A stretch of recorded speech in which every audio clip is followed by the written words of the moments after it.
Welcome to Cardboard Conjecture. We're a podcast about board games where we have opinions and conclusions formed on the basis of incomplete information.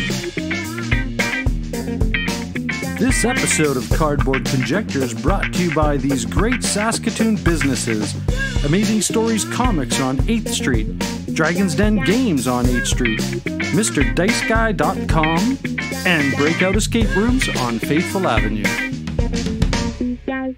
Welcome to Cardboard Conjecture. I'm your host, Norm. I'm Ryan. And I'm Ian. And on this episode, I'm going to talk about Nippon.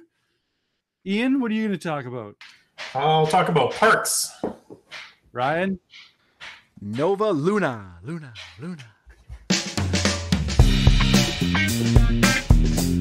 Cardboard Conjecture is proudly sponsored by Amazing Stories Comics on 8th Street in Saskatoon. They are the winner of the Joe Shuster Award for Best Comic Book Store in Canada, and they were also nominated in 2016 for the U.S. Eisner Spirit of Comics Retailer Award, presented at Comic-Con.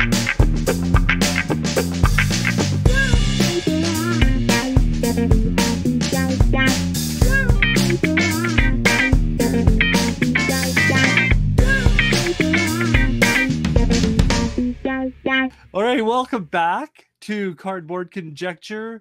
As we've tried to do in the past, and we continue to do, is stick to a format. And in this situation, we are going to talk about our games of late. So, who wants to go first? Give us a update on what you've been playing lately. Oh, good. We all went student-wise. Yeah, everyone got quiet. Everybody got quiet, really. Don't make eye contact.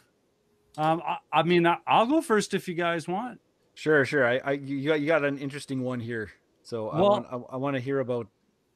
I want to hear about it. You want to hear about that first one? Sure. Okay. I'm going to talk about the and this is so awkward for me because usually I'm about the classics and not about the hotness. And this time, this one was like hot off the presses. Jeff actually informed me that this was in if I was interested, and because I'm a huge fan of Legends of Andor, and I'll get to the title soon, I promise. It's the Liberation of Reitberg. Designed by Gerhard Hecht, and the artist is Michael Menzel, and it's from the Legends of Andor series. And but it's not the Legends of Andor style of game. I would say it's like a small table version of the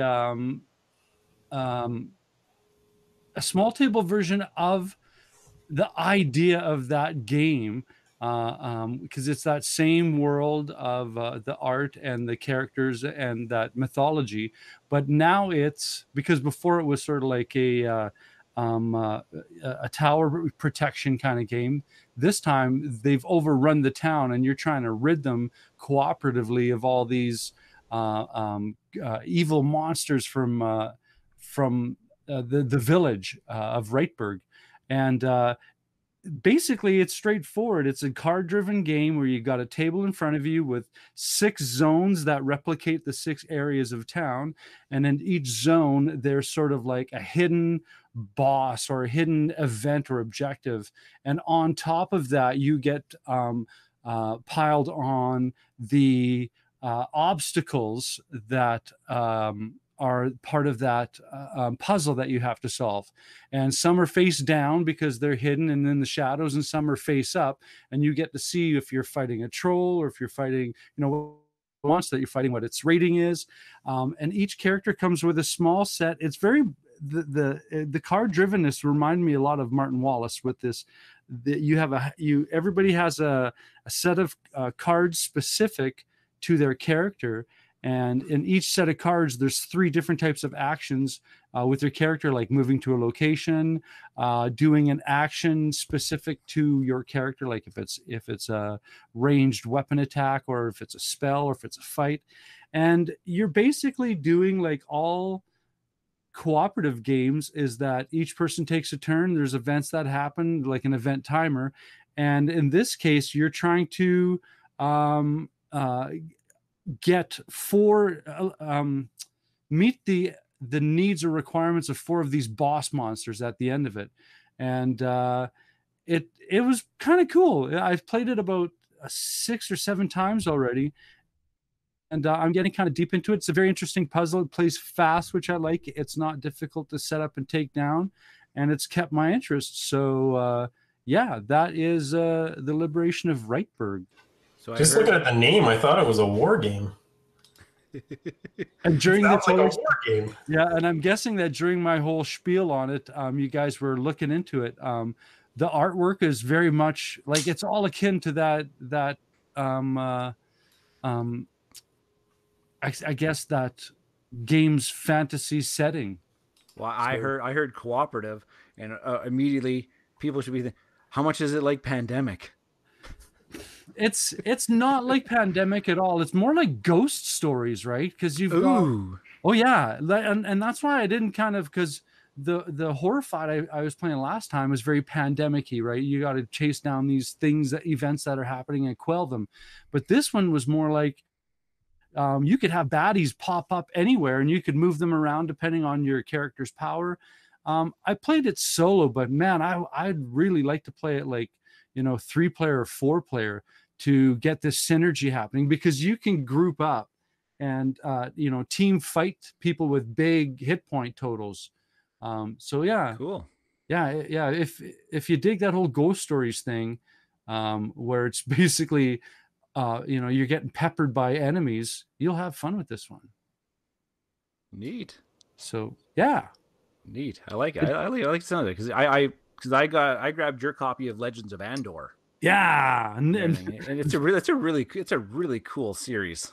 Yeah. Well, I was thinking it's like once I've become satisfied with not necessarily solving this puzzle, but having time with this puzzle, I'd be happy to pass it amongst you guys if it in. Cool. All right, who's up? So we've kind of like back to, like, Jen and I were like going back to our classics and everything. One game that's been coming out quite recently and often has been Orleans. Oh. But we've been mixing in the trade and intrigue expansion, which has been quite neat. So if you don't know what Orleans is, it's designed by Rainer Stockhauser, and it's been published in North America by TMG Games. And it's very, very good. It's an excellent Euro. Go get it. Yeah. Bag building goodness. And so what I'm going to highlight is, what does the trade and intrigue expansion add to the already awesome game of Orleans? The first thing is that it comes with 2 new beneficial deeds boards. So beneficial deeds is a board where you could send your workers, if you didn't want them anymore in your bag, you could send them off to the beneficial deeds. And I think in the base, if I remember in the base game, because it's been a while since I played just base game, you send them up there, you usually get money, I think is what the general thing. And if you were the last person to fill in a row of things, you got one of those citizen tokens. Now with the trade and intrigue, you get a trade beneficial deeds boards and you get an intrigue beneficial deeds boards. Jen and I have only just played with the trade board because the intrigue board is very mean. As in, if I like on the intrigue board, if I there's a location there where I force Jen to take something out of her bag and remove it permanently, or I shut down one of her locations, or something along those lines. So it's very player interaction based. Yeah, that seems antithetical to the game. I can see why you would play with it. I know. I'll probably try it once, probably like a 3 or 4 player game, but I can already tell that it's very, very mean. But the trade one, that's really interesting because instead of like getting money as rewards, you can get citizen tokens. You can get those technology tokens. You can get buildings, like from the 1 and 2 buildings. You can move along a river. You can do a whole bunch of different little things. And or you can just get goods by sending your guys up there. So it kind of just changes it up just a little bit, rather than just getting money as rewards. You get other things, and you can plan it out. Another cool thing that it adds is this kind of like this little bit of a pick up and deliver mechanism with these order cards. And what it comes with is a small deck of cards, and you lay out 5 of them, and it'll say, hey, stop in this city. If you are in this city and you've got 2 wheat and a cheese, well, you can trade in your 2 wheat and cheese for a better ratio than what you would have gotten for selling them off at the end of the game. And so it kind of like makes you kind of like plan around your movement around the board, as long as you're collecting certain goods and something. It's really, really kind of a neat little module. It gives great variability. I love it. Oh, yeah. And then the last thing that it also adds is it adds a whole bunch of new event tiles, a big old massive stack of event tiles. So instead of playing with the base game, you can play with these new event tiles, and they come with A, B, C's, and D's, I think. And I think there's about 6 or 7 of each letter, and you only use 4 of each letter. So the variability in the event tiles is through the roof, and a lot of them change. There are a lot of different rewards that you can get from the from the base ones. Like there's ones where there's mean ones. Like one says, if you have a technology tile on your board, you have to remove one. Will be one of the events. Or you get $1 for every technology tile you have on your board, or a lot of different things. One tile in one of the late games is you have to do torture. So like the event is you have to do torture. You must submit. Yeah. You have to give up 5 things. So it's like, and you can't give up money. It specifically says you can't give up money. You have to give up people or goods or tokens so it just adds. We just like the trade and intrigue because it just adds a whole bunch of more variability to an already pretty sweet game. I think it added a couple new 1s and 2 buildings. But nothing crazy. But the big things you want is the new beneficial deeds boards, the pick up and deliver cards, and the new event tiles. They're really, really good. I highly recommend this one. We've been playing with it quite a bit. Cool. Awesome. Yeah, I can see how switching up those event tiles would be a really good thing. Yeah, because we could always predict in the original game, we can kind of like, okay, we haven't seen this one yet. Yeah, we know it's coming. So cool. Yeah, the event tiles are worth it. Ian, I'm so like intrigued because I've never heard of this game before. Candemir. Yeah. Okay, so I haven't been playing a whole lot, but yeah, last night I got a game in of Candemir, which is an older game. I think it's 2008-ish or so. And it's actually a Settlers of Catan spin-off. Because it was all the rage back then, right? Settlers of Catan. And so this was a spin-off, but it's got some commonalities. Like the resources as cards is a commonality. And the fact that you can trade with other players, it's kind of a big thing. That's kind of why Settlers of Catan is so popular, right? Because you can trade with people. And that element is still here as well. But in this one, it's more of an exploration game. And so you're the settler on Catan, but you're actually just one person, and you're just going out exploring the mountains and exploring the forests. And so they've got tiles all over the place. And so you pick which square you want to go to, and then you go there and you flip over to see what the tile gives you. And then whatever you get, you can go back and trade for buildings and stuff like that. Cool. But the exploration aspect is what I really like. So much so that the rule is that you're supposed to look at 2 tiles, and then you put your token on one of the tiles, and that's your goal. That's where your person has to go to. But I don't even do that. I'm like, I don't even want to know what is under the tile. I just pick one at random and see how it works. Because I like that exploration. I like those exploration games. They're pretty cool. Yeah, I think I picked this one up for you at a ToonCon auction. Yeah, you did. Yeah. Yeah. And I haven't played it with you yet. No, we haven't played it that much either, but we finally got a game in. So I'm just looking at the images on Board Game Geek, and looks pretty cool. I like. I'm a big fan of that whole exploration stuff too, because it's very exciting when like from your point of view, your chaos theory there tile selection. Yeah, and I'm a big fan of any kind of resource, efficiency game. Yeah, it's a good twist on Settlers. Like, it doesn't really feel like Settlers, but there's a common DNA there for sure. Yeah. Right on. Cool. Well, back to you, Norm. I want to do this one because there's going to be some pretty good flavor discussion with this one. I'm going to talk about a game of late that I've reviewed in the past, and this one's Signori by What's Your Game, published by What's Your Game, and it's I can't even remember, but yeah, What's Your Game, Signori, one of my absolute favorite. I don't even know what you'd call it, because it's not a dice worker placement. It's basically a dice selection management resource, Euro goodness. You could call it a cube pusher if it was considered, pushing meeples of your sons and daughters into family connections and intertwinings in medieval Italy.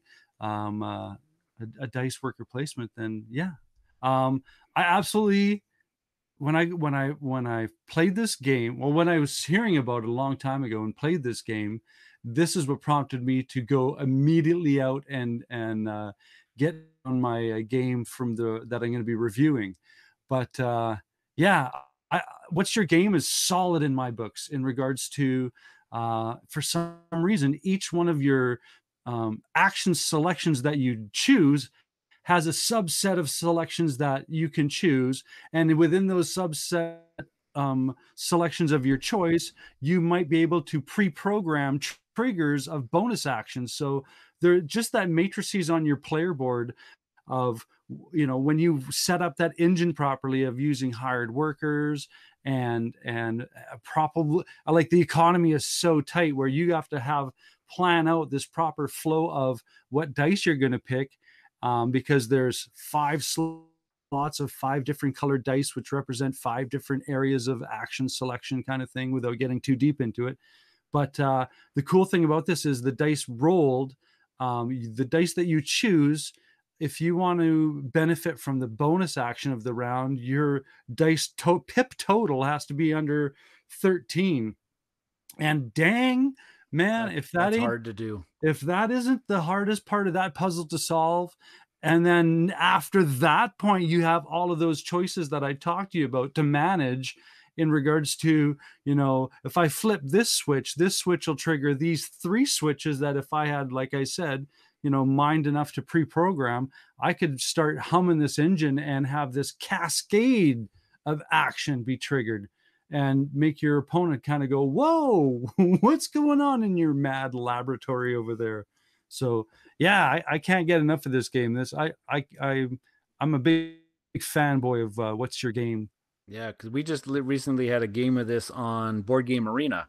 We set up a turn-based and kind of played it over a couple days, and I totally screwed up the rules in the beginning. But you pivoted really fast. I mean, I was to say my first round, I was like, oh yeah, the 13 rule. Yeah, I want the sum of my dice to be over 13. Yeah. And then I didn't get my bonus action. I'm like, why didn't I get my bonus action? You're like, your sum of your dice needs to be under 13. I'm like, the traditional way to cheat in golf is to lower your score. Yeah. But I think what was good in that game is that you have enough, I think it's over 7 rounds. Yeah. And within that area, you can let go a bonus round. Just forget it. So after the first round, the score was 25-2. Yeah, in your favor. Yeah, and then the final score, you ended up only just winning by 3 points. And I think when I was thinking back on that game, because there's this tile set collecting thing that you can do as well, and to me that just demonstrated how powerful any kind of winning strategy you choose. Because I went for trying to get my sets of scoring tiles for the end of the game, because you have to for them to score, you have to have at least 3. So I was like, okay, I got to get my sets, and that's where I was banking mine, and you were going after the turn to turn victory points. Yeah, I went bonus tiles, and what else was I doing? Something else. Oh, I had loaded up all my bonus actions. Yeah, and you were sending off a lot of your sons to get jobs, and your daughters married into all those tile points, right? So I mean, would you call it a point salad game, or would you call it just one of these kind of like, No, if it's you definitely not. It's definitely not point salad.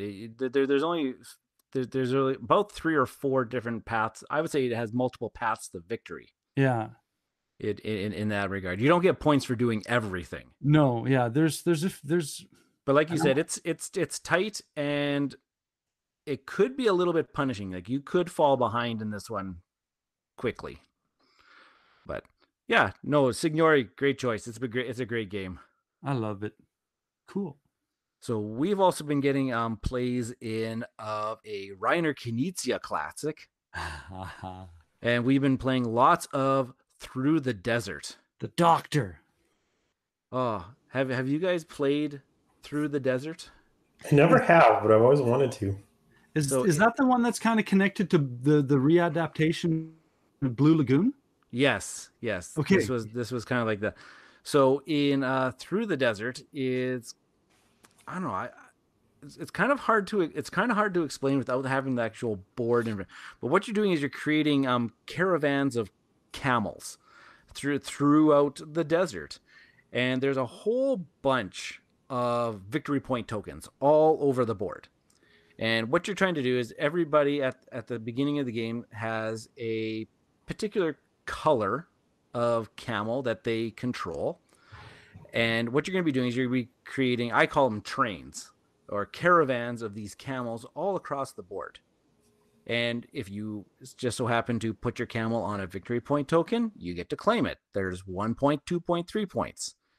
What's actually really kind of cool is that there's a little bit of a mini area control thing to this too. Whereas if you're able to block off a section with your colored camel, you will score 1 point for every area inside of that larger area. 1 point for every hex inside that larger area.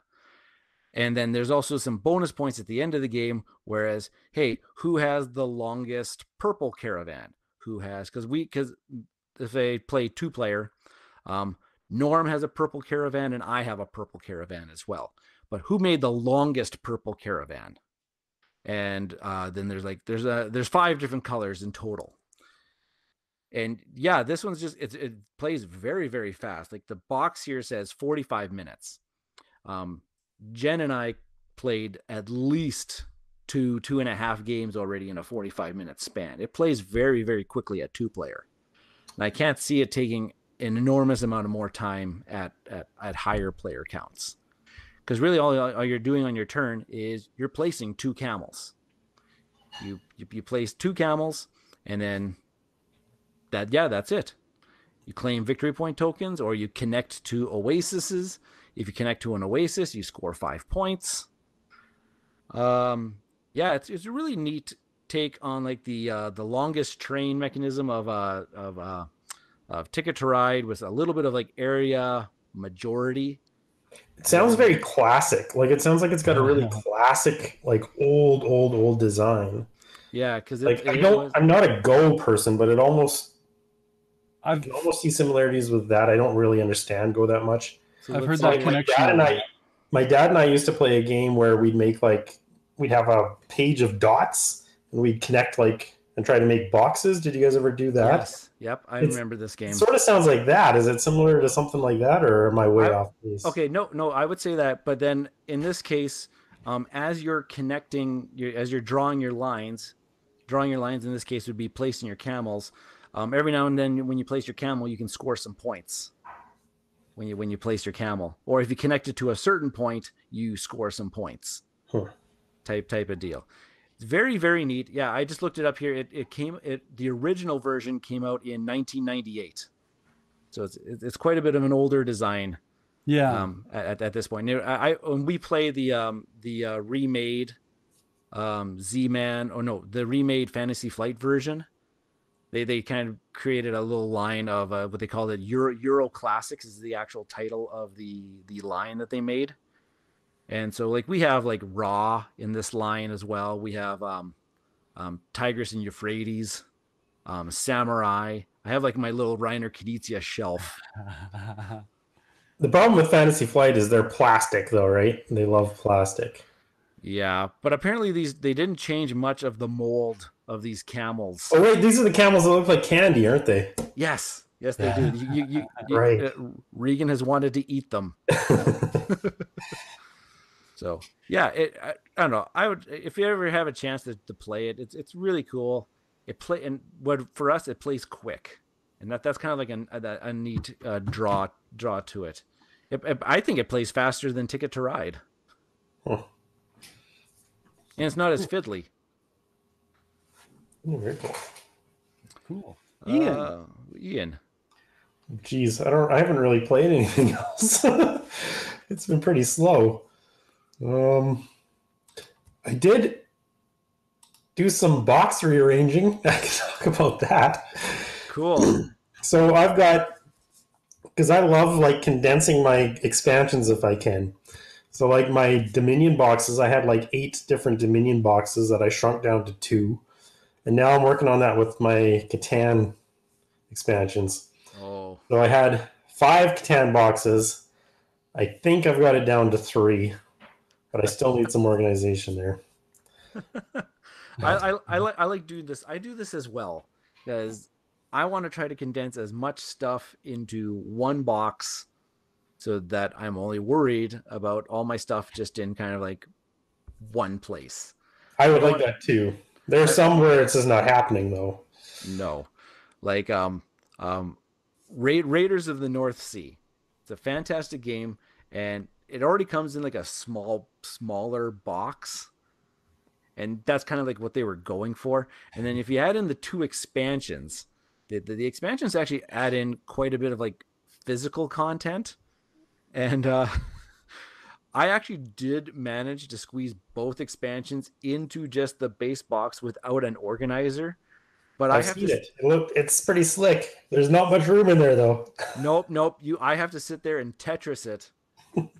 Well, while everybody watches me, everybody else is having drinks and popcorn and whatnot, and they're watching me like just. I can get that one more tile in that one little space.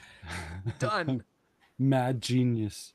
And now I see that they come out with they say they have a big box expansion that you can just get the box to put it. But I'm like, nope, I don't need it because I got it all in there.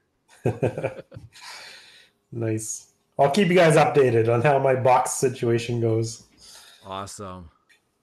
Cool. This episode of Cardboard Conjecture is proudly sponsored by Dragon's Den Games, located in the Louis VIII Mall on 8th Street in Saskatoon. Swing by Dragon's Den Games and let Darren, Al, and the awesome staff help you out in search for great board games, role-playing games, miniature systems, and all of the related accessories. Be a part of their gaming communities that have scheduled events in their great gaming area. Dragon's Den Games, Louis VIII Mall on 8th Street in Saskatoon. Welcome back. It is that time. What's going on in board games? It's time for news and topics of interest. So Ryan, I've got a few things. This is awesome. Let us all know what's going on with the most exciting news for the podcast. Yeah, so like some of the most exciting news for the actual podcast is we got a couple new sponsors. Yay! So we know for the longest time, Amazing Stories and Dragon's Den Games here locally in Saskatoon have supported us quite extensively, and now we're going to extend our Saskatoon board gaming community with Mr. Dice Guy has agreed to join us in some sponsorship. So Cody over there at MrDiceGuy.com He's willing to kind of work with us and, provide some promotional material or review games or something along those lines. And so big shout out to Cody at MrDiceGuy.com, and also Breakout Escapes and Board Game Lounge located here in Saskatoon is also going to help us out. And so that's big news right there. We got a lot more. We're growing this Saskatoon board game community, and they're willing to help us out, which is great. And so to celebrate these two new sponsorships, we're going to run a contest. Yes, I love contests. Contests are fun. Contests are fun. And so I was trying to do some brainstorming. And so what we're going to do is we're going to run a very small, I call them puzzle hunts. It could just be kind of maybe like a digital escape room, or what we're going to get listeners to do is we're going to try to get them to solve a series of 3 puzzles. Okay. And they kind of I just did them today. Roberta at Breakout Escape. She designed them for us. And I kind of gave her some suggestions of what we would like in difficulty. So she agreed. So she created 3 puzzles, increasing in difficulty. And now when I say they're how difficult they are, I sat down with them and I solved all 3 of them in about 30 minutes. Okay, but you got to understand, my difficulty sometimes starts off with username password. Yeah, it almost sounds like Ryan's just bragging about himself. Right? Yeah. It's like, so I challenge our listeners to try to solve it in under 30 minutes. No. So what's my login time? So what I'm going to get people to do is I'm going to post it on on Twitter, and I'm going to post it in our BGG Guild number 3039, and on our Facebook page. I'm going to have a link to the puzzle hunt. I'll say it on air. It's quite a long URL, but it's https:// because we have to have those, right? You're really going through the whole URL over the radio. You're really doing this. Why not? Continue. Okay. Bridge City Board Gamer, because I couldn't add on the S. The S was too long. Bridge City Board Gamer, all one, lowercase, .wixsite, WIXSITE.com/contest. I hope you all got that, listeners. You got it in your heads. Should I do it one more time? No, man, because I started laughing because right in the middle of you saying the address, you stopped to tell a story about the address. And then they got that. I thought, man, that's like a DM just going off the rails, man. Okay. Shenanigans aside, I couldn't put the S in because just take a screenshot. Because apparently it was too long. One character too long. Anyways, I'm gonna have the link on our BGG Guild. I'm gonna have it on the Twitter. I'm gonna have it. I just said the Twitter. I'm like my mother. 3 puzzles, and Mr. Dice Guy, Cody and Mr. Dice Guy is donating a few prizes. We haven't arranged the quite details, but you can win some games. You'll get entered to win some games if you can solve the 3 puzzles and then email us the winning phrase. Have I went on too long about the contest? No, that's awesome. Well, I'm excited about our new sponsors too.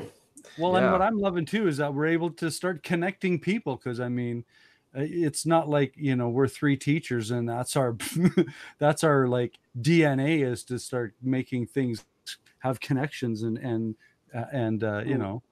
I'll give our listeners of this episode, I'll give them a free hint.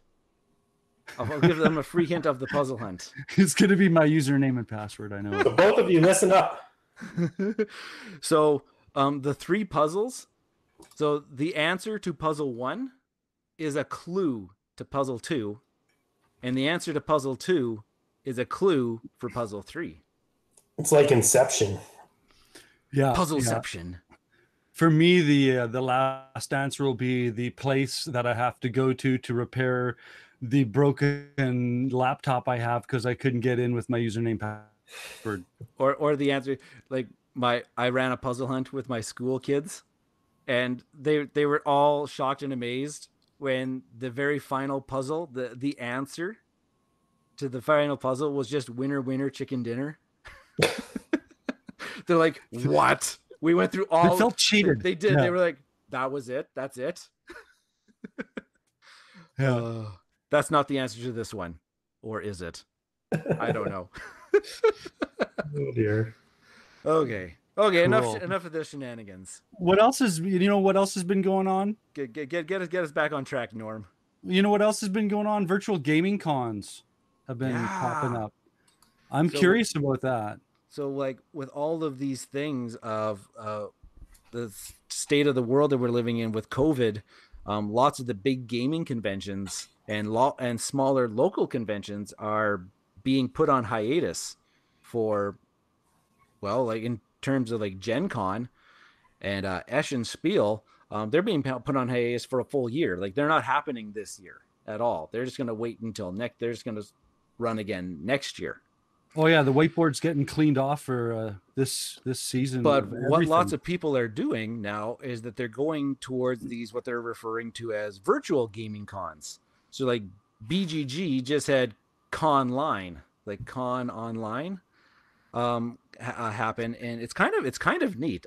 Sorry, I had to stop and explain. Sorry, I'm thinking Con Air. I got Nicolas Cage in the head right now, and it's like, oh man, that doesn't look too good at all. But it's kind of neat what they're doing with the virtual cons is like, just having like some guest designers on and like just, doing some Q&As, or like what I heard with Gen Con.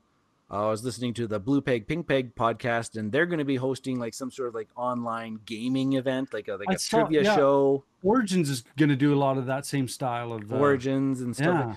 So I think it's just kind of neat what they are going. So I kind of posted a link in our show notes to like some of the ones that have been posted so far, and what their dates are. Maybe I'll probably send that out in a tweet or something like that. It was just right on the board. It's right on the Board Game Geek website under. Why don't you read the URL out, Ryan? So HTTPS. In the middle of that, we'll tell a story about. Well, my first con that I went to .com was. Okay. You guys are ridiculous. I bring it upon myself naturally. Dog pile. But so what are your thoughts on virtual cons? Well, I'm absolutely love the idea of how, our circumstances are forcing us to reimagine our goals. Like I'm all for any creative way to substitute what gave us joy before. Like that's I think that's why I was always so reluctant to dive into Board Game Arena, is because I thought, well, man, I play board games because I want to be social. I like the people around me, but I can't have that now. So I guess I unwillingly went, okay, fine. What's this Board Game Arena thing? And then realized, what? There's people willing to play anytime. Yeah. Right? So I like the direction. I like the possibilities that a creative mind could take this in what kind of direction. I'm just like before this, like just before recording here, maybe it was last weekend, Simon had Come On, is how you're supposed to pronounce it now, had a virtual expo. And so they just had they had Eric Lang doing video casts of like doing some introductory of some of the games that are going on. They had you can have like board game tournaments on Tabletop Simulator and other things that they were just going on, having like showing off their new products like online to everybody, so you don't have to be at the convention. You could actually see what the products are coming out ahead of time. It's just really, it was really neat. I think all cons should have some sort of online component all the time. I want to be able to sit in on a Q&A with Eric Lang, and maybe I'll pay like a $5 digital ticket to sit in on the to view the panel. Oh, maybe the way it goes after this. Who knows? They may do a blend. Yeah. So, virtual cons, kind of neat. I know for sure that this is an exploration that has some validity to it, because I know when this starts this isolation thing starts to settle a bit, we're not going to reset and go back to our normal lives, right? So to me, this is sort of that whole, okay, well, we might need to put this knowledge and way of doing things, kind of start socking that information, because it might be necessary. I don't know. Yeah. Like I say, it's going to evolve the industry before it's just forcing us to evolve the industry. Yeah. Well, the best thing I love about it is that, man, actually, I might still be able to get to Gen Con.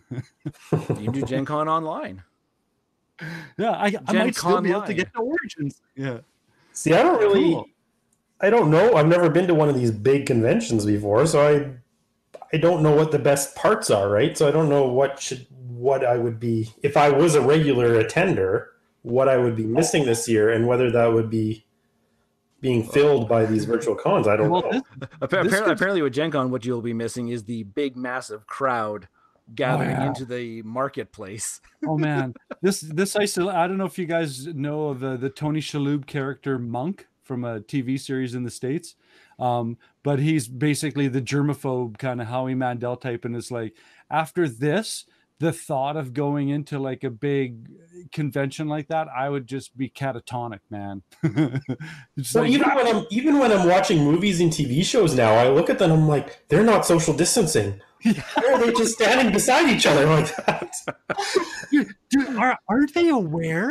Aren't they aware that they're too close? Yeah, no, I'm so there with you.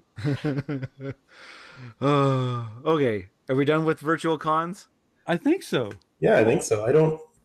My only con experience is ToonCon, and we just kind of go and play games, right? There's scheduled games, and that's what we do. They don't have like booths. So I'd imagine people who like to go to see the new stuff, this will be a good replacement for that probably. And panels, is that a thing that they do in all the big? Yeah.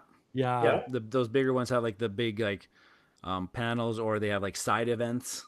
Okay, yeah. So this would be a good replacement for that too. So we just had we had Breakout Escapes joining us as a sponsor, and past listeners will know that I really like escape room type games, and I know Ian really likes escape room type games. I do. Norm is still on the fence. Oh man, my favorite escape room games are trying to make it out of my kids' rooms alive. But so many toys on the floor.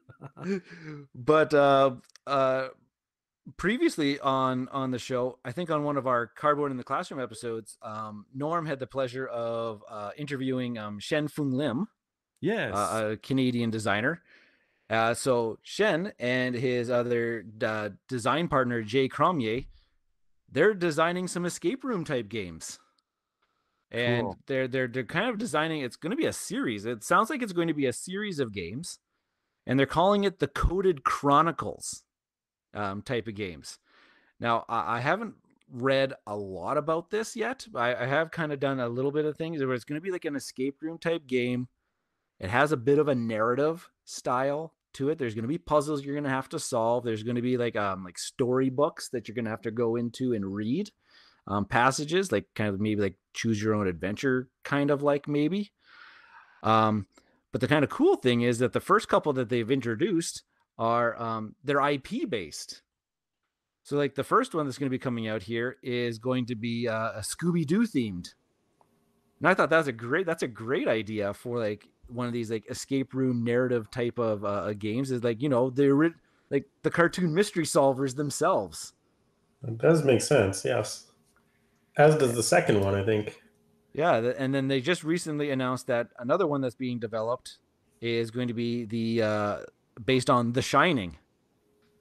And so and that one sounds really funny, where you're playing Jack's family, trying to get out of the house while Jack is chasing you, and you're like, I don't. Apparently, you have to solve puzzles to get out. But no, it sounds really cool because it's got that time. It's got that element of suspense. Like, I got to get out. I got to get out. Yeah. Jack's chasing me. So yeah, I'm interested to learn more about these. Like, I'm always looking for something new in these escape room type games. And if you add a little bit of a narrative to it, I think that just adds. That's the world of difference if there's like a good story behind it to get you into it, because not too many do that. Like have you played Chronicles of Crime? Oh, I have that one. I love that series. Yeah. So Chronicles of Crime does good in the telling the big overall narrative. It's not an escape room type game, but rather you're just more detectives trying to solve the mystery. But these ones sound more like you're going to be constantly solving puzzles along the way. I like the cognitive exploration of Chronicles of Crime. There is that kind of escape room-esque idea to it, that you have to reach an objective by a certain time. But like you said, that narrative element just widens the whole, at least for me with that game, widens that whole just buying into to what's being presented to you or designed for you kind of thing. Yeah. So yeah, and I love their designs. Like Akrotiri is one of my favorite games from those guys. So solid on them, absolutely. Yeah, so it sounds like the first one here is going to be coming out probably relatively soon, because the Shining one is got a release date of Q4 2020. So I'm assuming that the first one, the Scooby-Doo one, is going to be coming out relatively sooner than that. I love it. I love it too. I'll have to contact Shen. Maybe he'll do an interview. Yeah, we'll have to. Yeah, absolutely. We'll get him back. We'll get it. I want to learn more about this. I love escape rooms. The Scooby-Doo part intrigues me a lot. Oh yeah, here's the Shining. Escape from the Overlook Hotel. Oh, love it. Gives you chills. Hey, did a little bit of trivia knowledge there. The exterior shots from the movie, right, the Jack Nicholson movie, is the Banff Springs Hotel. Nice. In Alberta. So every time we're out there, we drive by, and you go around this one bend, and you can have that shot from the highway of it. And every time I go around that corner, man, I just get goosebumps. It just like chills down my spine. Do you have the soundtrack on CD? Do you play it when you drive down there? Oh man, I'm not gonna be able to sleep, man. Ooh, I just got chills. It's like, see, now I'm thinking about Pet Sematary. Oh, I'm done. I'm sleeping with the lights on. This episode is proudly supported by the amazing team at Breakout Escape and Board Game Lounge from right here in Saskatoon. Using industry-leading technology, Breakout Escape's escape rooms are all 100% uniquely designed by the team, ensuring their patrons have maximum fun while staying safe. As well, they are a fully licensed board game lounge with over 400 titles to select from to ensure fun for every gamer, new and experienced. Be sure to check them out at breakoutsask.com. At Breakout Escapes and Game Lounge, they believe that life is more fun when you play games. And we are back. Thank you for continuing this far with your exploration into board games. Achievement unlocked. Yeah, achievement unlocked. Valued viewer. I'll even say A for you. So let's get into some preferred deep dive reviews, and I'll take dibs on this one. I'm going to start, and I think I gave a nice little Easter egg heads up as to what my review is, and it is once again by the publishers. What's your game? It's Nippon by Nuno Bizarro Sentiero and Paulo Soledad. Well done. Wow, I feel like I should take a bow. Yeah, another achievement unlocked. I apologize in advance for any horrible pronunciations on Norm's part. Absolutely. I think there's that disclaimer in the beginning. This is kind of like an unfair review because I love this game right out of the gates. This is basically Spoiler alert. spoiler. Yeah. And again, I mean, it's let's just get into the format. As I said, I need my format. So the quick overview is Nippon, Japan during the Meiji period, a closed, isolated, and feudal country, decides to change into a modern, westernized state. The empire sends emissaries to foreign nations, bringing technicians and scholars from the West. Builds a network of railroads and achieves an outstandingly fast industrial revolution. The nation and emperor count on the support of the Great Four, the big conglomerates that emerge with great power and massive control over the Japanese economy. They are called, I'm going to butcher this one, Zaibatsu, and their influence on the Meiji emperor and importance on the fate of Japan is incredible. Nippon is an area majority control in which players control Zaibatsu and try to develop their web of power by investing in new industries, improving their technological knowledge, shipping goods to foreign countries, or using them to satisfy local needs and growing their influence and power as they oversee the era of rapid industrialization of Japan. So, without getting into a BBC documentary, this is basically Japan coming out of its empire history and into the Industrial Revolution of modernization. I would say that it's Japan's version of Martin Wallace's classic Brass, right?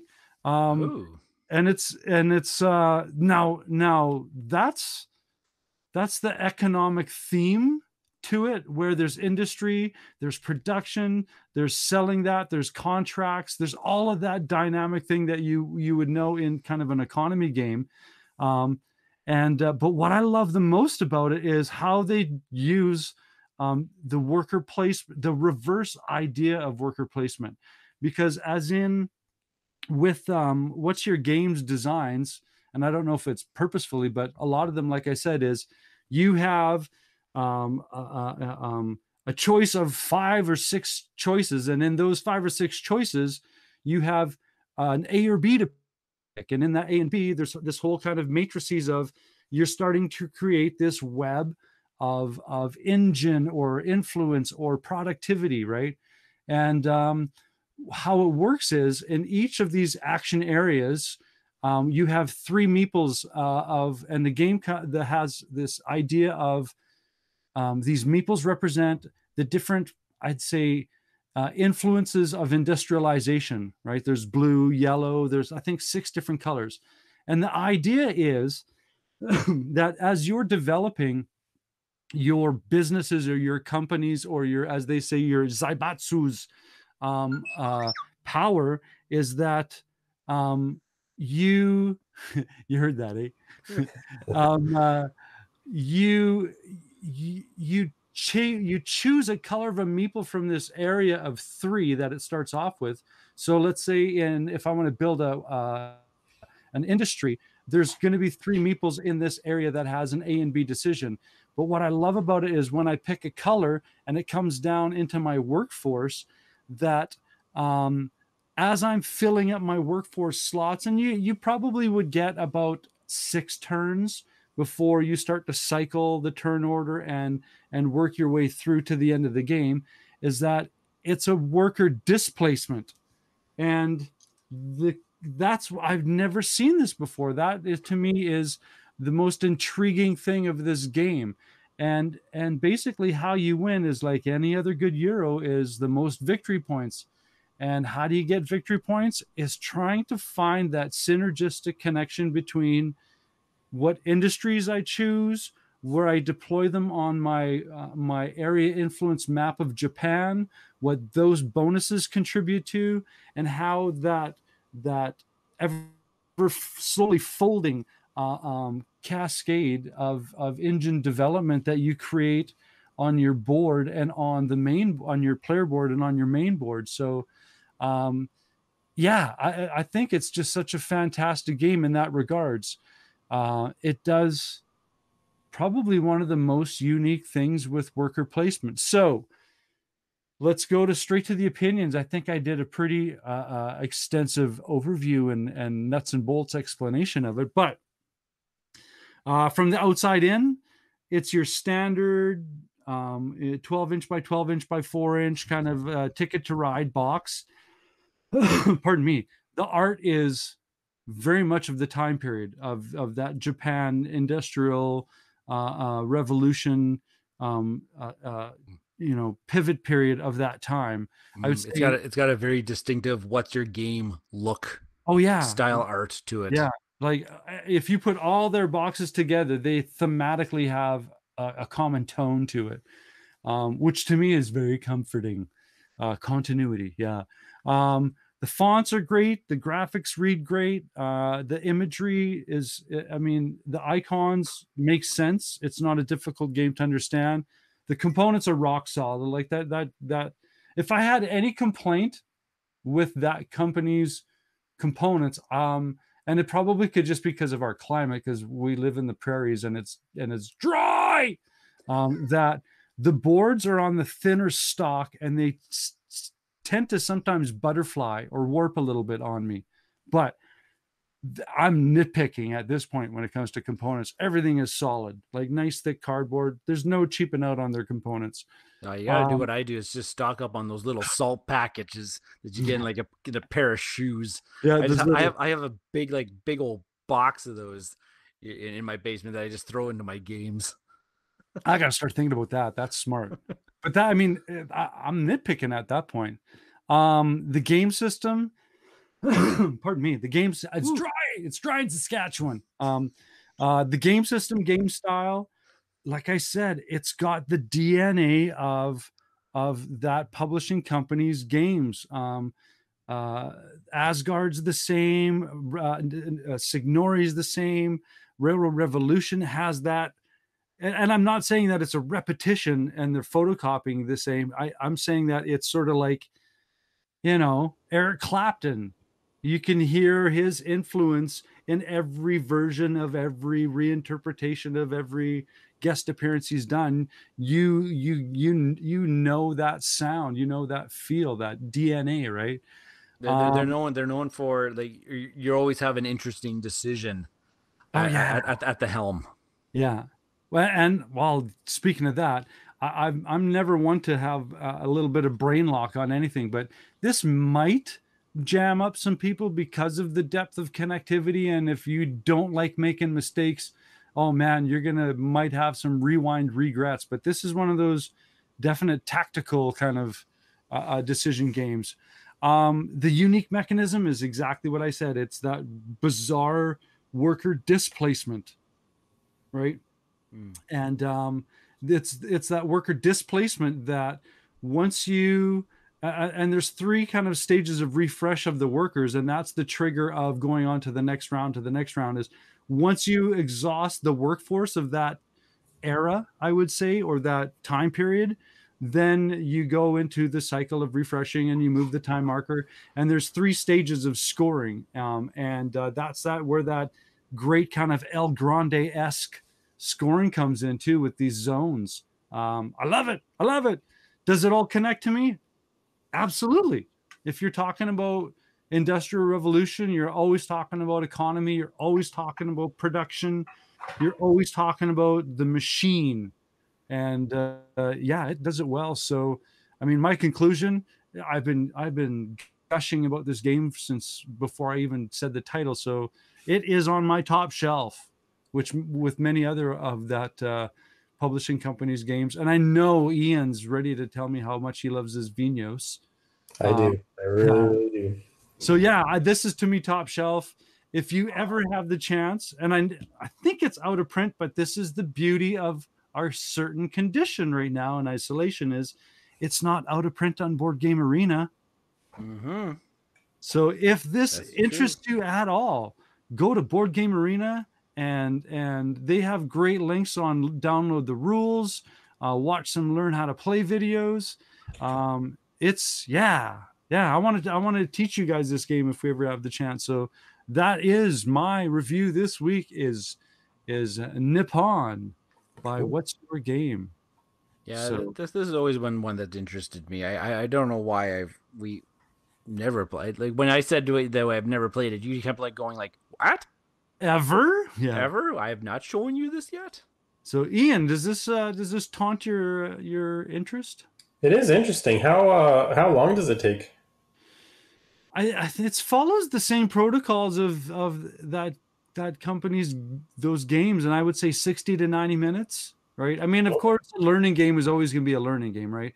But once the rule set is in your brain, on Board Game Arena with their programming doing a lot of the math in the background, you could knock a game out 2-3 players easy, hour and a bit. Cool. So, yeah. And if speaking of Board Game Arena, if there's anyone interested, we have a Bridge City Board Gamer group that we started on Board Game Arena, just right. for the junkies, the digital cardboard cowboys. Oh, I've gotten my butt handed to me by a Teotihuacan a couple times from the Board Game Outlaws, my new Twitter contacts that I've made, and oh man, I just been getting curb stomped.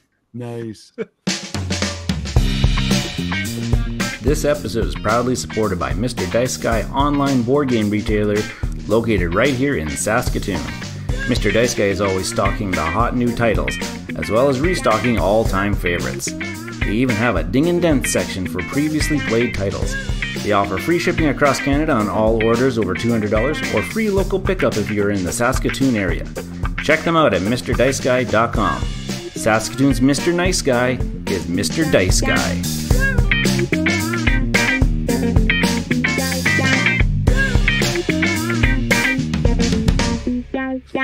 Cool.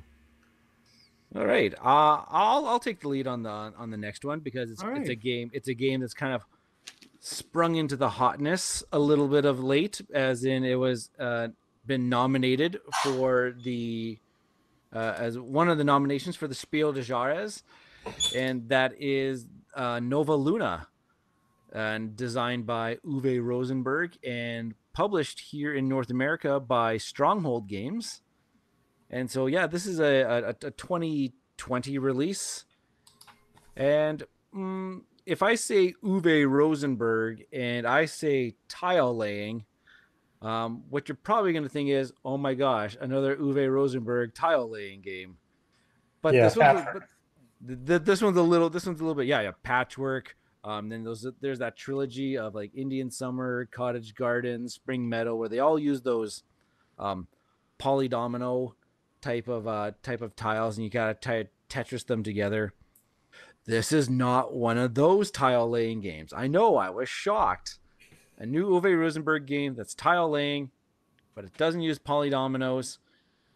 So let's get into what Nova Luna is all about. And it doesn't have a very extensive description, as well. At its heart, it's more of a abstract type of game, but it does say here that the new moon is a symbol for a new beginning, the perfect time to start something new and plan your future. And that is what Nova Luna is meant for, is all about. In each round, this abstract tile laying game, you have to plan for your future anew, developing a new strategy to cope with what the moon wheel has to offer you. On each turn, you have to decide which new tile from the moon wheel is to place in front of you. Every new tile brings a new task that you have to fulfill. In order to do so, you need to place other tiles of the correct color adjacent to that task tile that you want to complete. But these, of course, again, bring you new tasks that you have to complete. Each time a task is solved, you may place one of your markers on it. So decide wisely and be the first one to place all of your markers. There's another really cool thing about Nova Luna, is that you don't earn points in this game. It's a race. It's a race to complete. And now everybody has 20 markers, and it's a race for whoever can complete 20 tasks the first. And so exactly what it says here. So the action selection for Nova Luna is very reminiscent of earlier Uwe game Patchwork, Whereas there's a rondel of tiles, and they call it here the moon wheel. And they're all arranged in a circular pattern around this moon wheel. And wherever the moon marker is, you have to pick one of the tiles, one of the next 3 tiles in order to select in front of you. So you're limited in what you can select. So that makes the strategic planning ever so interesting in this game. So what you do is you pick one of those 3 tiles, you place it in front of you. Now, on a tile has 2 different pieces of information. It's got these tasks, like the description mentions. And what a task says, it wants certain color of tiles beside this particular tile. So I might grab a red tile, and one of the tasks says 2 dark blue on it. So now in the future, if I ever place 2 dark blue tiles adjacent to this tile, I complete its task. Some tiles don't have just 1 task on them. Some tiles might have up to 3 tasks on it. And so you're trying to combo. Say, I'm going to future turn, if I can select a tile that might meet and fulfill 3 tasks, that's the goal of this game. As if you can complete multiple tasks with 1 tile, you're going to do better than your opponents. What also is on a tile is a little time marker, and that's how far forward you have to move along the time wheel. Because just like in Patchwork, whoever's the furthest behind, or kind of like Takedo, whoever's the furthest behind, it's their turn until they are no longer behind, and now there's another person that's in behind. You're not like in last place or anything, you're just the furthest behind on the time wheel.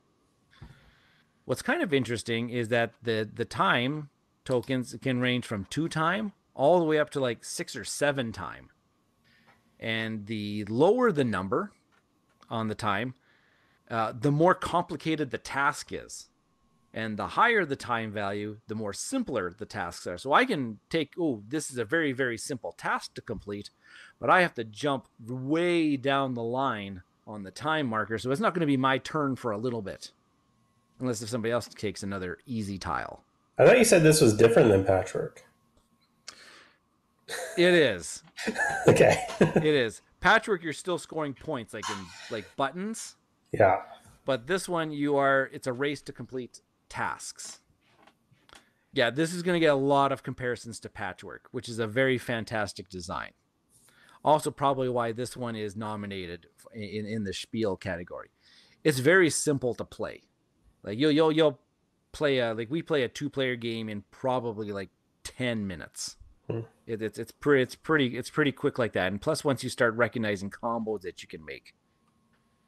One kind of cool thing about the adjacency rule is that what they consider adjacent is like the orthogonal, the up, down, left, and right. But if I connect, say, 2 blue tiles in a straight line, well, 2 blue tiles are considered adjacent then to my red tile, for example. So the rule book does a really good job explaining this kind of like this little nuance. But if I connect 4 yellow tiles in a straight line, and they're all connected, and they're connected to this 1 red tile, that 1 red tile is considered to be adjacent to 4 yellow tiles. It's kind of an interesting little kind of nuance to the tile selection and where you place your tiles. And that's kind of like, that's the reason why you can fulfill lots of tasks with a simple placement. I think I've gone through pretty much everything that this game has to offer. Doing my opinions here, the box is a lot bigger than it needs to be. It's one of those ones where they created it for shelf presence, because it's a box of tiles, and I guess they really kind of made the box just maybe fit the moon wheel. It's a little bit, it's kind of a little bit larger, so the box fits the moon wheel perfectly. So what size are we talking about? What would be a reference? Oh, what other games are like this? Raiders, like a Raider size box, or So maybe Patchwork size box? No, definitely larger than Patchwork. It's probably just a length and width wise, it's a little bit larger than a Raiders, but it's not as deep. Okay. It's not as deep. It drives me nuts because there's really not a really good place on my shelf for it. Yeah. It doesn't really fit anywhere. But the art is amazing. The art is actually really, really cool. The only knock I have on the art is that they made 2 different shades of blue. And sometimes they're kind of hard. They're hard to tell apart. There's a dark blue and then there's like a teal. And the difference between them is not substantial. Are you looking at a picture of this? Yep. Yeah. So the whole spectrum of colors. Let's do red, yellow, and then 2 blues. Why not? I think they maybe were trying to maybe go for a green, but they missed the mark on the green. But that's besides the point. The components are nice. They're nice tiles. I've got the first edition. So when it first came out, and in the first edition, the little scoring discs, they're very, very small. They're very fiddly and hard to handle. But I heard that in the latest printings that they've increased the size of those discs to like the normal size. I guess there's a normal size of disc that you can have in a Euro game, but they made the discs larger. Rulebook is great. Like I said, it goes through these examples of how this adjacency rule can work, and they've got different examples. It works really, really good. Is it unique? I don't think it's unique enough to stand apart from all of these other abstract tile laying games. The only difference is that this one ends up being a race instead of who can score the most points. That's just kind of like the different twist this one goes on. And actually, this is a redesign of a different game. They make mention of it in the rule book. That it was is inspired by a game called Habitats by a Korn van Moorsel. And so I guess this game is very, very heavily based on that game, but maybe made a couple different adjustments to it. They made a mention that there's the tiles in Nova Luna have multiple tasks on them, whereas in Habitats there was only ever just one task. Okay, so does it all connect? Well, it's an abstract game, so take it for what it is. If you like abstract, puzzly like games, you're probably going to really enjoy Nova Luna. Does it set itself apart far enough from its predecessors and other games that kind of do similar things? I'll let you be the judge about that. We own an extensive amount of abstract games in our collection, and does it stand out? We've only really been playing it lately because it's gotten the buzz of being nominated for Spiel, the Spiel des Jahres. So that's the only reason why we've really kind of kept coming back to it. And I was like, it didn't strike me. I guess I'm getting into opinion and conclusions here, but it didn't strike me as a game of the year nomination worthy. Now I'm probably going to get a lot of backlash on that one, but I don't think it does enough different to set itself apart from very similar types of designs. I'm not knocking it. It's a pretty cool game. I would recommend you trying this one because it's a different type of puzzle than other Uwe Rosenberg tile laying games. Well, it's not a polyomino, so that's him venturing off into a new direction. I mean, lately, right? Yeah.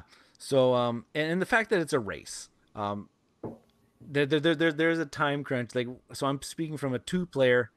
When I see that Jen's only got 5 scoring discs left, and I've still got 10, I've got a really big hole to dig out of. There's more likely I'm probably not going to win this game.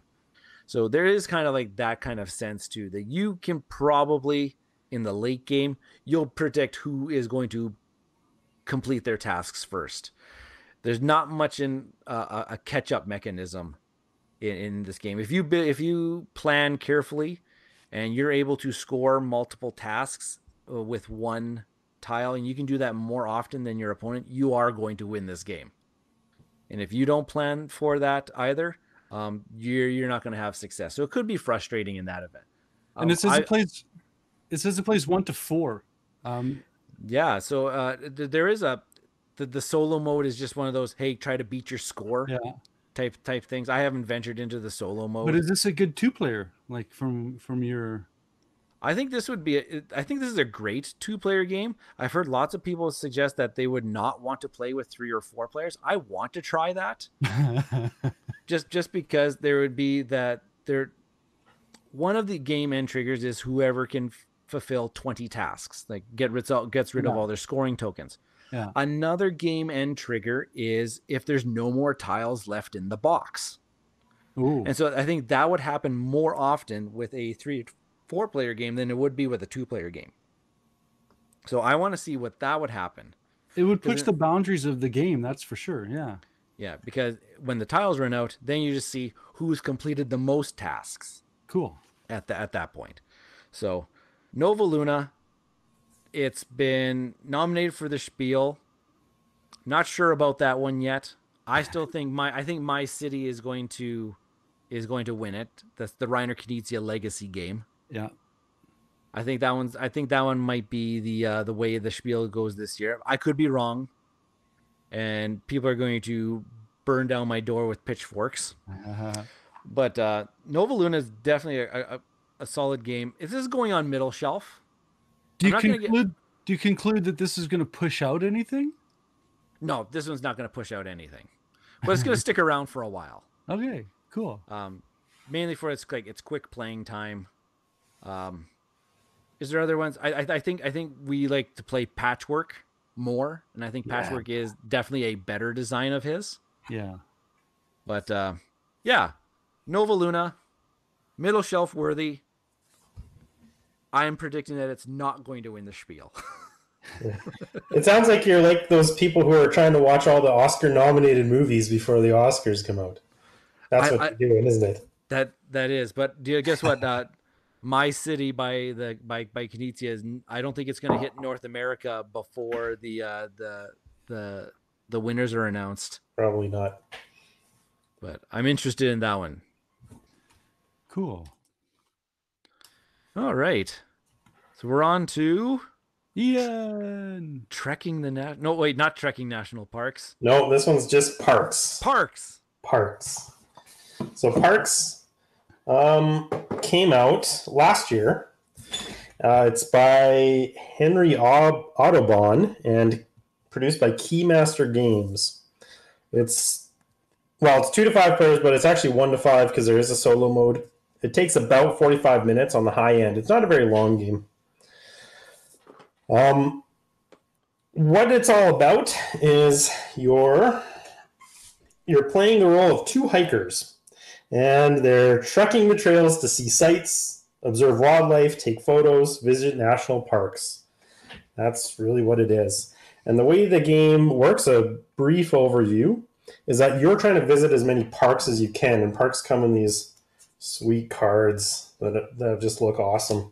And so there's a whole bunch of parks, and you're trying to fill the resources that each park requires to get the points for them. And what you're doing is you're going through 4 different seasons of the year, and you're basically going down a trail. These hikers are going down a trail, and each spot on the trail has different actions that they can take, which help them to get things that help them along the way and resources so they can go visit the parks and so on. So I don't want to go too heavy into the rules and stuff, but that's the basic idea. The art is where this game shines, right? The theme and the artwork is the big draw for Parks. Yeah. The art is actually from an art project called the 59 Parks Project. That's from a whole bunch of different artists. And they decided to take all this art and put it into a board game. So it's sort of like, I don't know, each card is an individual park. There's 48 cards in here, and they're all American parks. And so I don't know, maybe they'll have a Canada version at some point. But French I guess there's more variety in the United States parks, right? Because they can go from like Florida to the mountains to the deserts. I guess there's a little bit more variety, but yeah, it's very cool. So I guess if we're looking at the box, well, the box is gorgeous. They've got the art on the box as well. Now, Norm, you said you were getting nitpicky before. I'm going to get a little nitpicky. The only issue is two of the sides of the box, even though they've got gorgeous art, doesn't say the name of the game at all. That kind of bugs me. But oh well. You gotta have a review, right? Yeah. The insert is amazing. Everything fits perfectly. It's like a masterclass of design. These trays are like logs. Like they look like wooden firewood logs. Oh, it's gorgeous. Oh, game trays designed the inserts to this game, and game trays inserts are amazing. Yeah, that's incredible. So there's no room for an expansion here whatsoever, which normally bugs me, but I'm okay just because it's so awesome the way it fits together. For components, we've got a whole bunch of wood components, which I like. I love wood components. So the resources have a whole bunch of components with them. There's different tiles that make up the trail that you're going to go across. Mm-hmm. And then there's a bunch of different cards and stuff. So the way that this game works is you've got 4 rounds where you're trekking down this trail, but the tiles can be shuffled, right? You can shuffle all the tiles so that the trail is going to be different every time. And all the action spaces are going to be in different locations every time.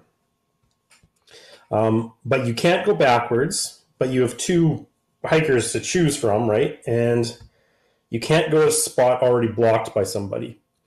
So there's kind of a moving down the path dynamic that you've got to take into account, similar to Tokaido, something like that.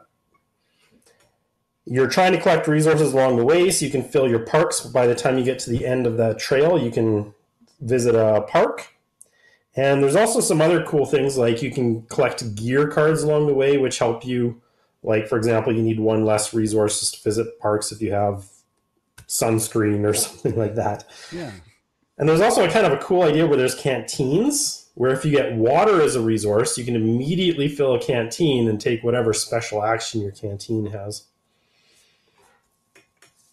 The theme for this game is right in my wheelhouse. I love this kind of nature national park idea. I love the camping theme.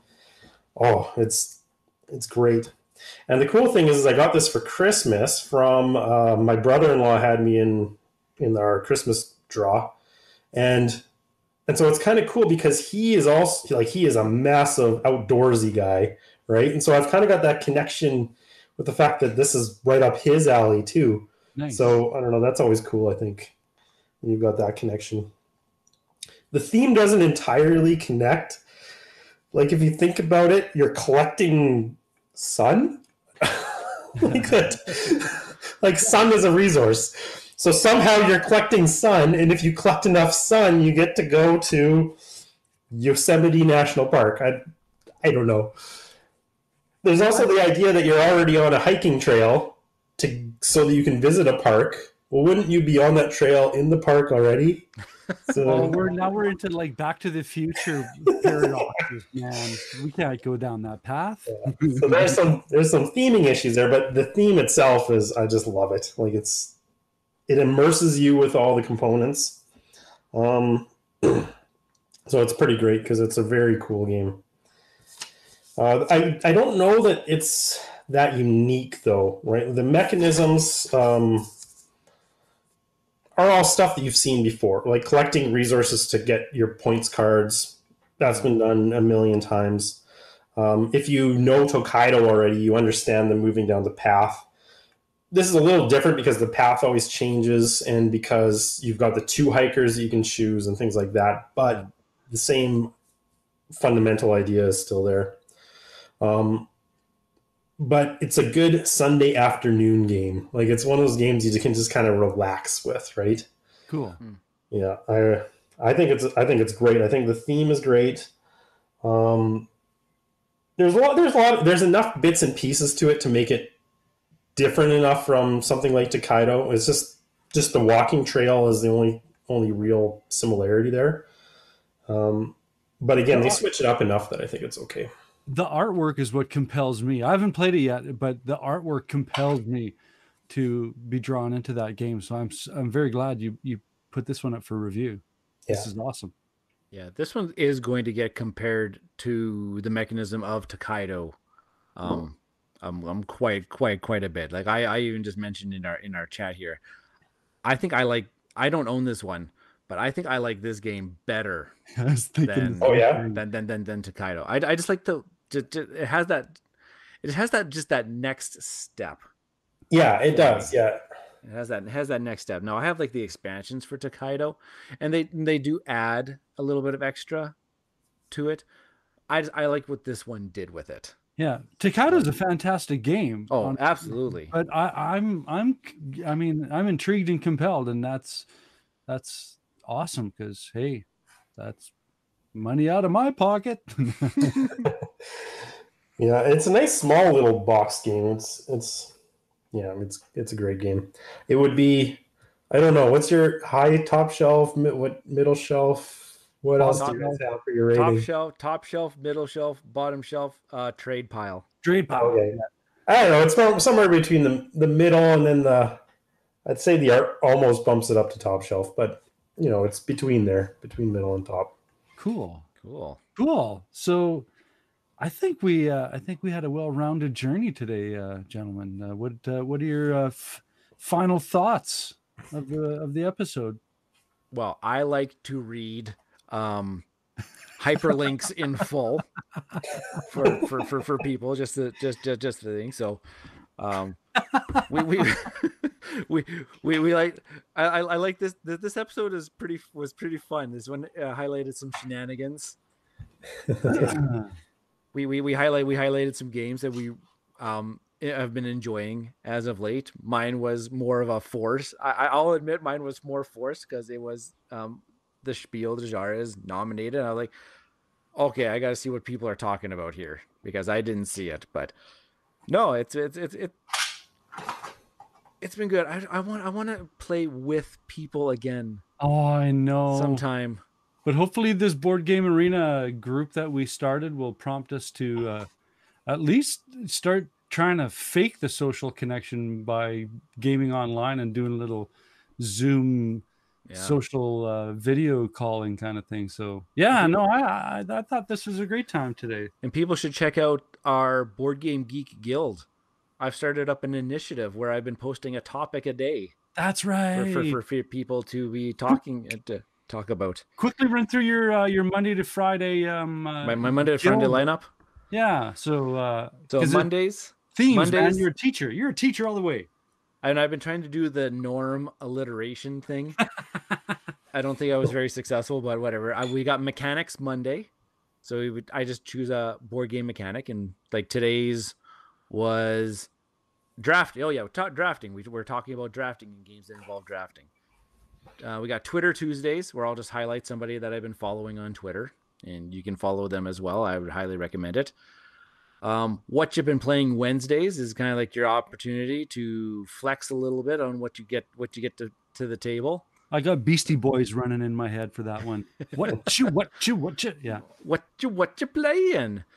We got Throwback Thursdays, where I've been posting links to our past episodes. That's always been kind of fun. I've been go back and listen. I'm like, wow, have we come a long way? Or man, have we devolved? Yeah. It hyped me up to playing Snowdonia again. Yeah. And then on Fridays, I highlight a filler game. So we go filler game Fridays. So just highlighting those games that take about that 10 to 15 minute time frame, and then take a break on the weekends. Some downtime. Always good. Cool. Well, I think we'll take this as the best exit point. And Wait. Should I Wait. read out that? Should I read out the link for the contest again? No, because there'll be a No. story right in the middle of it. Yeah. But people go to the website that I'm going to post on Twitter, Facebook, and the BGG Guild, because you can win some. You can win some. I don't know what games you're going to win, but you're going to win some games. Win some games, and I'll put that also in the outro of the episode, all our social media connectors. And but on that note, I would like to thank you very much for sticking around up to this point. Another achievement unlocked. Another achievement unlocked. Bling! I'm your host, Norm. I've been Ryan. I'm Ian. And we'll catch you later.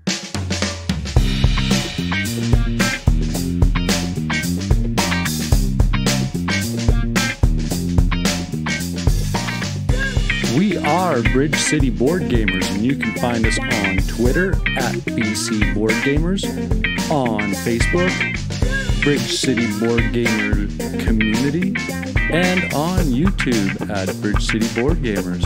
You can also find us on BGG Guild number 3039.